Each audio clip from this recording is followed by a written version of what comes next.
Per l'ultima batteria, Alvisi Vassalini in corsia 1, Maxim Romanciuk in 2, Riccardo Argento in 3, Ludovico Niero in 4, Alessio Buono in 5, Tazio Bonelli Fuchs in 6, Alberto Fardin in 7.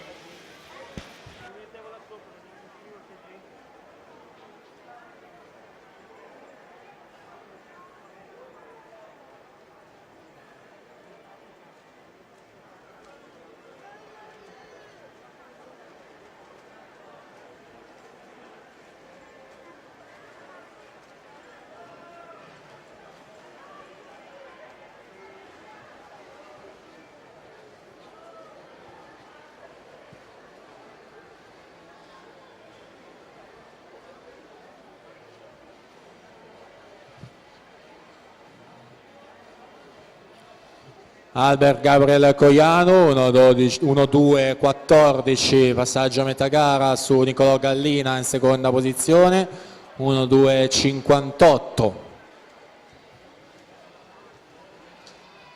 Questa è la seconda delle 3 batterie del 2005, ci saranno poi 4 batterie ragazzi maschi e ancora 5 junior femmine, 4 junior maschi e ancora 4 assolute femmine e 3 assoluti maschi, quindi questo il programma per chiudere la mattinata con i 200 stile libero. Ricordo nel pomeriggio inizio gare 16:30 con tutte le finali.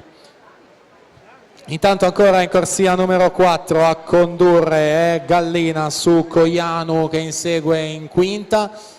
Siamo alla conclusione, epilogo di questa batteria numero 2 con Nicolò Gallina che la spunta 2,6,85 su Albert Gabriel Coiano 2,6,97 in seconda posizione.